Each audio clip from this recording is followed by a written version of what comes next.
자, 그러면은 2017년 고졸 경채 물리 지방시 9급이죠. 시작해보도록 해설 강의 이어가도록 하겠습니다. 11번입니다. 그림을 딱 보아하니 뭐가 나왔습니까? 바로 다이오드가 나왔죠. 다이오드. 자, 다이오드라는 거는 우리가 일상적으로 많이 볼 수 있는 것이기도 해요. 우린 주로 발광 다이오드로 많이 이걸 접하는데, 다이오드 시험 문제 나오는 건 크게 세 가지로 분류할 수가 있습니다. 첫 번째는 다이오드의 구성입니다. 다이오드의 구성이고, 두 번째는 다이오드의 특성이 나오고요. 세 번째는 다이오드의 메커니즘에 대한 문제가 출제가 될 수 있습니다. 가장 어려운 건 역시 메커니즘일 텐데 차근차근 설명을 한번 드려보도록 하죠. 자, 구성에선 뭐가 나오느냐? 바로 P-N 접합, 즉 P형 반도체와 N형 반도체로 이루어져 있느냐 아니냐 라는 진위판별 문제 혹은 P-N 반도체 문제와 엮어서 출제가 되는 경우가 있습니다. 그렇기 때문에 P-N 반도체에 대해서 잘 알고 계셔야겠죠. 그리고 P형 반도체의 주요 전하 수송자는 홀이라는 플러스 입자라는 거, 그리고 N형 반도체의 주요 전하 수송자는 전자라는 사실까지 알고 계셔야 문제를 푸실 수 있습니다. 그 다음은 얘의 구조적 특성이 구조의 특성, 즉 구성이 아닌 특성을 물어보는 문제입니다. 바로 P형 접합, PN 반도체, PN 접합으로 이루어진 다이오드의 순방향 바이어스라는 건 전압을 의미합니다. PN의 역방향 연결과 순방향 연결에 대해서 일어나는 특성, 무슨 특성이지? 바로 전류를 한 방향으로만 흘려보내는 정류작용이 바로 시험 문제에 나오게 됩니다. 이 정류작용은 물리2로 올라가 버린 트랜지스터에도 역시 같이 존재하기 때문에 알아두시면 되겠지만, 여러분 시험 문제 트랜지스터는 아마 안 나올 거고요. 그래서 이 순방향 연결과 그 역방향 연결에 대한 특성도 알고 계셔야 됩니다. 전기는 항상 플러스는 P형에 마이너스는 N형에 연결되어 있어야 전기가 흐르게 됩니다. 자, 그 다음 메커니즘이라는 건 뭐냐면요, 바로 이 PN에서 일어나는 메커니즘, 전자와 전하 이동의 메커니즘입니다. 먼저 P와 N의 순방향으로 전압을 걸어줬다고 해보죠. 그럼 여기는 플러스 전하가 있고 마이너스 전하가 있는 거기 때문에 전기장이 요 방향으로 형성이 됩니다. 그렇기 때문에 P형에 뭐가 있다고? 플러스가 있다고. P형에는 플러스가 있기 때문에 이쪽 면으로 오게 되고요. 그 N형에는 마이너스가 있기 때문에 이쪽 면으로 건너가게 됩니다. 전류가 흐르게 되죠. 하지만 역방향으로 걸었을 때가 상당히 중요해지는데, 역방향으로 걸게 되면 어떤 일이 벌어나는지 한번 보죠. 역방향으로 걸게 되면은 여기에 마이너스가 쌓이고 여기에 플러스가 쌓이게 됩니다. 그렇기 때문에 P에 있는 플러스는 좌측으로 끌려가고 N에 있는 마이너스는 우측으로 끌려가서 더 이상 전류가 흐르지 않게 됩니다. 이건 제가 과장해서 그린 그림이고요. 플러스와 마이너스 이 전압의 크기에 따라서 이 가운데 전하 결핍 영역이 생기게 됩니다. 여기를 전하 결핍 영역이라고 부르게 되고, 이걸 영어로는 디플리션 리전이라고 부르게 됩니다. 영역. 그래서 이 전압을 늘려주면 늘려줄수록 이 전하 결핍 영역이 늘어나게 되죠. 이러한 메커니즘까지 머릿속에 넣고 계셔야 우리가 다이오드를 모두 안다 라고 말씀을 드릴 수 있을 것 같습니다. 언젠가 저는 메커니즘에 대한 문제가 한번 나올 거라고 예상을 하고요. 주로 나오는 거는 구성과 특성에 대해서 나오게 됩니다. 자, 그럼 다이오드에 대한 얘기는 다 했어요. 자, P형 반도체를 플러스 연결했다. 무슨 접합? 순방향 접합. 그러므로 얘는 전류가 흐른다. 옳지 않은 것을 고르라네요. A는 양공이다. 바로 나오지. 홀, 양공. 바로 나오죠. 옳지 않은 거니까 맞는 얘기고. 순방향 연결. 바로 나오지. 시험에 나오는 것만 말씀드린다니까요. 3번. 이 회로엔 전류가 잘 흐른다. 바로 나오지. 바로 나오잖아. 순방향. 바로 나오잖아. 4번. B. 전자는 마이너스 쪽으로 움직인다. 봐봐. 바로 나오지. 마이너스니까 밀어내니까 얘는 마이너스가 이쪽으로 가, 안 가지? 이쪽으로 가지. 그쵸? 그렇기 때문에 얘는 4번은 잘못된 진술이네. 그래서 답은 4번 골라주시면 되겠습니다. 얘네 같은 경우에는 지금 마이너스가 이렇게 오니까 마이너스가 여기 쌓여있고 플러스가 여기 쌓여있다고 생각하면 돼요. 전기장이 이렇게 생기잖아. 그럼 얘는 마이너스니까 어떻게 돼? 플러스 쪽으로 끌려가지? 간단한 메커니즘이에요. 이런 것들 시험 문제 나온다니까. 그러니까 머릿속에 잘 넣어두시면 될 것 같아요. 다이오드는 이게 다야. 여기서 뭐 벗어나는 문제? 그래봐야 발광 다이오드 같은 거 나오는데 그거는 여러분이 보고 대처할 수 있어요. 그렇게 생각을 해주시면 좋겠습니다. 이 정류작용이 상당히 중요한 개념이니까 머릿속에 잘 넣어두시길 바랍니다. 자, 12번으로 넘어가 보죠. 핵융합 과정의 일부를 나타낸 거래요. 이에 대한 설명으로 옳은 것은 무엇인가요? 자, 핵융합이죠. 핵융합은 핵분열이랑 같이 나오지? 그치? 핵융합. 핵분열이랑 같이 나오지? 합. 얘 같은 경우에는 어떻게 된댔어? 핵융합 같은 경우에는 가벼운 친구가 합쳐져서 무겁게 되는 거지? 그래서 얘를 약간 좀 응용하면 어떻게 되냐면 여러분 주기율표에 우라늄이 제일 무겁죠? 자연계에 존재하는 원소 중에 우라늄이 92번이잖아. 그치? 그 다음에 수소가 있죠? 얘가 제일 가볍지? 얘네들은 어디까지 핵분열 핵융합이 가능하냐면은 철까지 가능해요. 그러면은 수소가 헬륨이 되고 헬륨이 리튬이 되고 쭉 올라가게 되고 우라늄은 바륨과 크립톤으로 쪼개져가지고 결국 철로 가. 그래서 우주의 엔트로피가 쭉 증가하게 되면은 우주는 철 원소로 가득한 순간이 올지도 몰라요. 자, 이런 개념도 있고, 근데 이건 시험 문제 안 나와요. 오래된 내용이고. 그리고 시험에 나온 게 뭐랬어? 질량과 질량수 낚이지 말랬지? 질량수 낚이지 말랬죠. 이건 제가 2016년인가 2020년에 해설 강의에서도 누누이 말씀드렸습니다. 질량은 감소하지만 질량수는 감소하지 않아요. 감소된 질량은 어디로 가? 바로 에너지로 전환이 된다. 그리고 덧셈, 뺄셈 잘 알아야 되고, 화학적 특성, 물리적 특성, 양성자 숫자, 질량수, 중성자 숫자 다 알아야 된다. 말씀드렸죠? 자, 딱 보니까 지금 헬륨 보니까 옳지 않은 것. 중수소랑 삼중수소 얘네는 뭐가 돼? 일반 수소랑 동위 원소 관계지. 화학적 특성이 똑같지. 양성자 수가 똑같으니까 전자수가 똑같으니까. 근데 중성자 숫자가 다르기 때문에 물리적으로 특성이 달라져요. 자, 그럼 나머지는 덧셈 뺄셈 잘하는 일만 남은 거지 뭐. 자, 밑에 거 일단 양성자 수 더해보니까 2개. 그러면 기억에 들을 거 아니면 0이고. 그 다음에 2개 더하기 셋 5지? 그러면 4 더하기 몇이야? 1이지? 얘는 뭐야? 정체가 중성자. 기억은 중성자다. 맞는 얘기입니다. 니은 에너지를 흡수하는 반응이다. 자, 이거 에너지 방출한다니까. 뒤에 써있잖아. 에너지 방출한다니까. 2번은 잘못된 진술이지? 답은 2번이에요. 3번. 반응 전과 후에 질량수가 변하지 않는다. 자, 이거 낚시 나온댔지? 질량수가 변하지 않는다. 질량수는 변하지 않아요.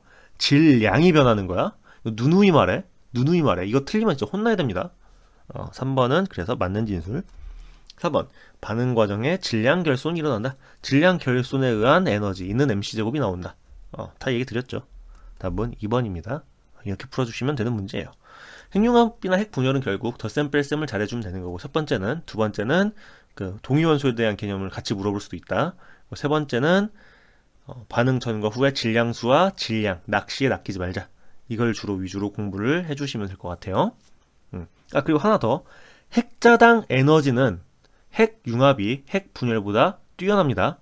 단위 핵자당 튀어나오는 에너지양은 핵융합이 핵분열보다 크다.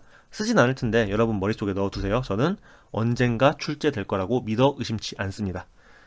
자, 그러면은 여기까지 말씀드렸으니까 13번으로 넘어가 보도록 하겠습니다. 자, 그림은 빛이 A 매질에서 B 매질로 비스듬히 입사할 때 경계면에서 반사와 굴절 현상을 나타낸 거래요. 이에 대한 설명 모두 옳은 것은, 자, 그림 딱 보니까 여기 법선이지? 법선 쭉 긋고 진행이 평소 같았으면은 요로에 갔어야 되는데 어디로 꺾였어? A로 꺾였지? 그럼 굴절률 누가 더 큰 거야? A가 더 크다는 사실을 알 수 있지? 그치? 그러면은 굴절률이 작은 데서 큰 데로 빛이 입사했다 라고 알 수가 있겠죠? 그쵸? 그렇기 때문에 얘는 뭐가 돼? 바로 전반사 조건을 만족할 수 있다 라고 생각해 볼 수도 있겠죠. 그쵸? 전반사 조건은 두 가지를 기억하시면 돼요. 전반사 조건 두 가지. 첫 번째, 임계각 이상의 각도를 보장해 줄 것. 두 번째, 굴절률이 큰 곳에서 굴절률이 낮은 곳으로 빛이 진행할 것.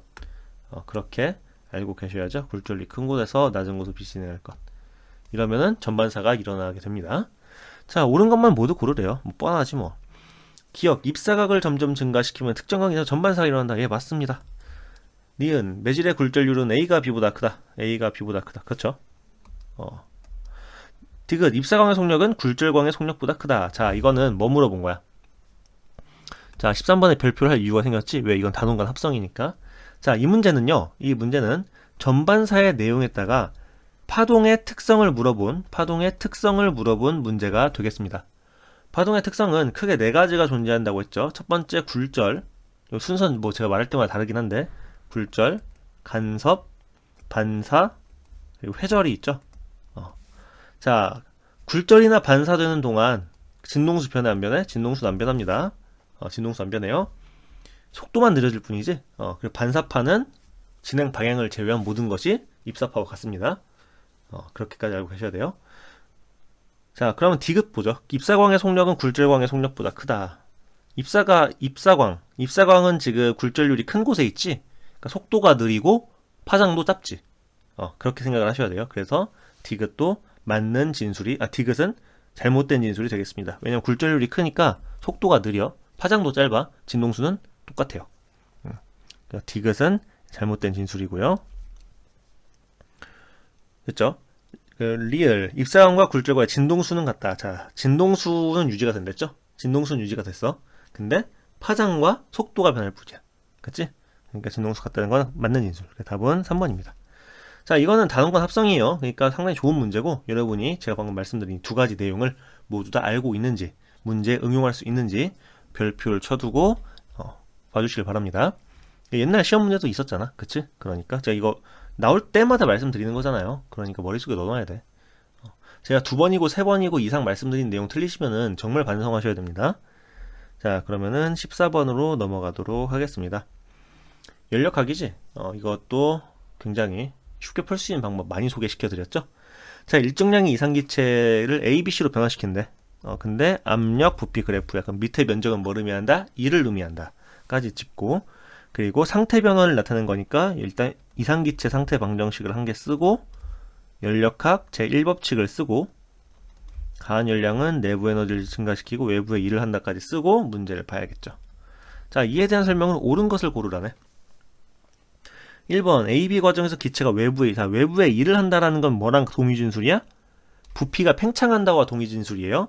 부피가 증가한다와 동의진술이야. 근데 봐봐, 지금 A, B 과정에서 부피가 감소하고 있지.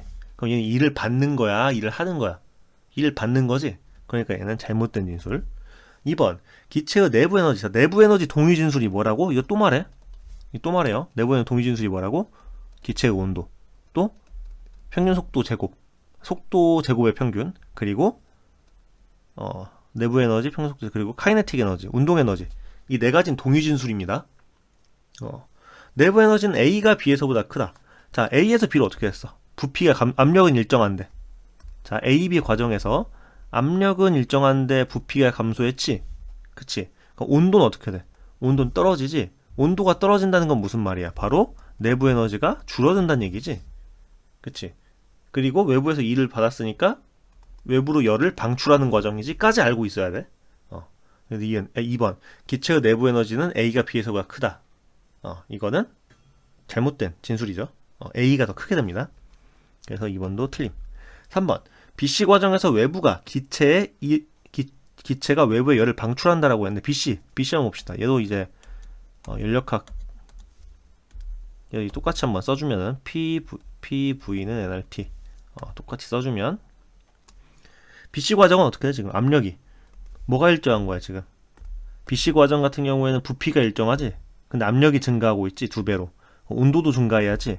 자, 온도 증가했으면 내부 에너지 증가했지. 근데 부피 일정하지. 외부에서 해준 내부 에너지를 증가시키려면 어떻게 해야 돼? 외부에서 에너지를 공급해줘야지. 그러니까 열을 방출한단 말은 잘못된 진술. 외부로 열을 방출해야지. 봐봐요, 저 맨날 똑같이 풀잖아. 연력학 그래프에서 문제나 아니면은 그 이상기체 상태 방정식 푸는 문제 보면은 뭐 7급 시험이든 9급 시험이든 뭐 해경이든 뭐 맨날 똑같이 풀잖아. 근데 맨날 똑같이 풀려서 맞잖아. 그러니까 이 방법이 가장 빠르고 정확한 방법이라는 거예요. 이 방법으로 대학 여러 명 보냈어. 자, 기체의 온도는 B보다 A에서 높다. 기체 온도 BA 어떻게 돼? A에서 B로 갈 때 어떻게 됐어? 부피 감소한댔지, 압력이 일정한데. 그럼 온도가 떨어진댔지. 그러면 온도는 B가 A에서보다 더 높다. 어떻게 돼? 얘가 정답이 되겠죠? 그러니까 답은 4번이 되겠습니다. 그래서 이렇게 제가 푸는 방법들 잘 보고 배우세요. 이렇게 푸는 게 가장 빨라. 막 여기서 뭐 등운 과정, 제가 뭐 이거 풀면서 뭐 등운 과정, 등합 과정 뭐 이런 얘기 했나요? 뭐 전혀 얘기 안 했죠? 뭐 그런 용어가 중요한 게 아니고 본질은 자연계가 어떻게 돌아가냐가 본질인 거야. 물리라는 게. 한 번 더 말씀드리지만 물리학이라는 건 협소한 의미로는 자연계가 움직이는 작동 방식을 기술하는 학문이고요. 넓은 레인지로 보면은 뭐라고? 세상의 이치를 공부하는 학문입니다. 그렇기 때문에 굳이 용어 같은 거에 얽매인다기보다는 그 본질을 꿰뚫어야 돼요. F는 ma, 힘은 질량 곱하기 가속도가. 이게 중요한 게 아니고 힘은 운동 상태를 변화시키는 원인이다라는 게 본질이라는 겁니다. 자, 됐죠?